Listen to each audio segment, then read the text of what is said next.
Ever pulled an all-nighter before an exam?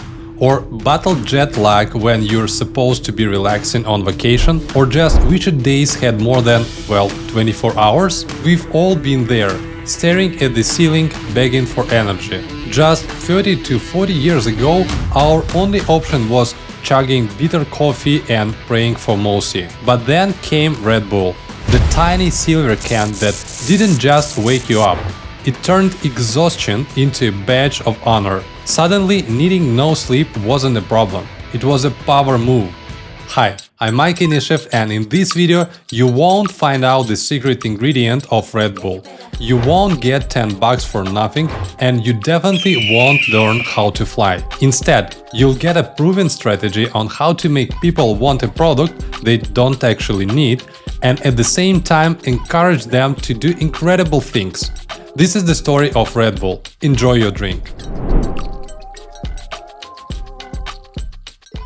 Our tale begins in Thailand. In the 1970s, a local businessman named Chaleo Yuvidia created a syrupy, non-carbonated energy drink called Creatine Diane, which means Red Bull. It was marketed to truckers, farmers, and laborers working long hours. Its key ingredient? Taurine. This amino acid was originally isolated from bull semen, which explains the name. Modern energy drinks contain it as well, but don't rush to choke. Today it's synthetic. So how did this regional tonic become a global phenomenon? Of course, with the help of the West. In 1982, Dietrich Mateschitz, an Austrian toothpaste salesman, purchased a can of Creatine Diane and claimed it cured his jet lag. Mateschitz, as a true entrepreneur, saw potential and partnered with Chaleo, but instead of just importing the product, he reinvented it for Western tastes, made it fizzy, less sweet, and packaged it in a sleek silver-blue can that inspired by Thai spirits and Western energy. And that's how in 1987 Red Bull energy drink was born. Since its launch, Red Bull has sold over 100 billion cans worldwide. That's enough to circle the Earth 300 times. In 2024 alone, Red Bull operated in over 175 countries and sold over 12 billion cans, making it the most popular energy drink on the planet and the third most valuable soft drink brand, trailing only Coca-Cola and Pepsi. But here is the crazy part. Red Bull doesn't even taste that good.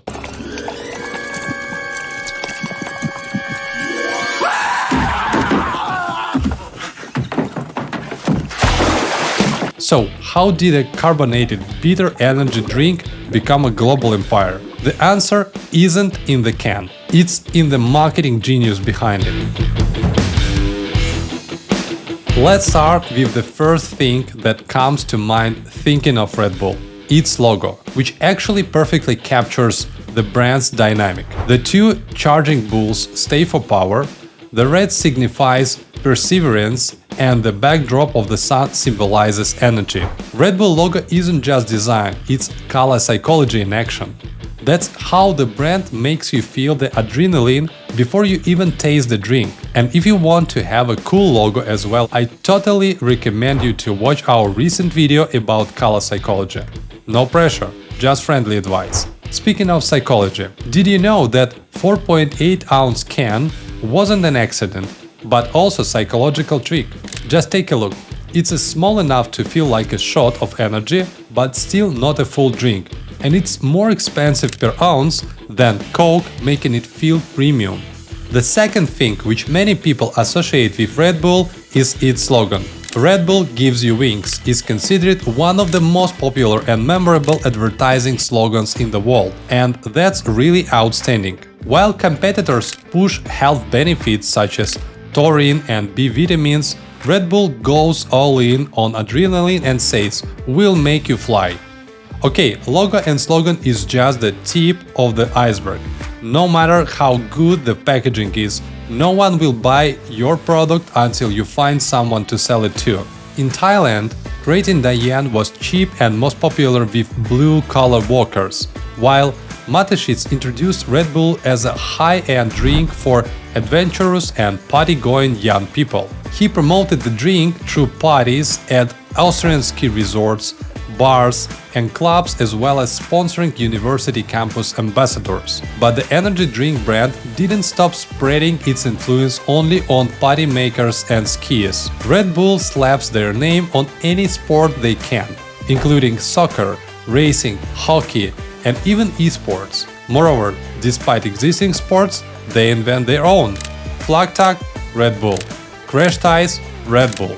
If it's extreme, ridiculous, or borderline crazy, Red Bull is here. And it would be insane not to mention their Stratos Jump.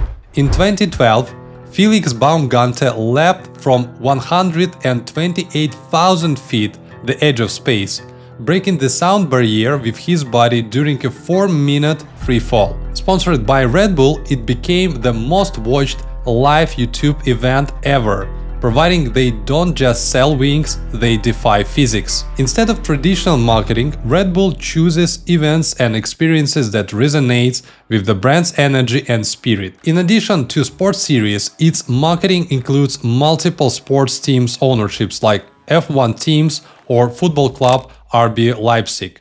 Celebrity endorsements, for instance, Neymar, and music made by Red Bull Records label. Yeah, you heard it right. They've got a label through which they launched artists and host DJ competitions. Actually, Red Bull's media empire is bigger than you think. They don't just make music, they also run Red Bull TV, where they stream extreme sports, and Red Bull Studios to produce films. Why? So they never have to buy ads. They own the content. Well, they can afford it. But don't think that Red Bull never had problems. They just perfectly handled them. For example, in 2014, Red Bull fell prey to its ingenuity and gallantry. Remember their slogan? A US citizen named Benjamin Carezes sued the company for false advertising. He claimed that after 10 years of drinking Red Bull, he had neither grown wings or had seen any athletic or intellectual enhancement in his performance. Sounds crazy, right? But you know what? The officials of the energy drink choose to settle with Benjamin Carezes. Moreover, Red Bull also agreed to pay cash up to $10 to all the people who purchased Red Bull in the last decade. Instead of cash, customers also had an option to go with 2 Red Bull products worth $15. The complete payout was capped at no more than $13 million. Despite some losses, Red Bull had learned a lesson.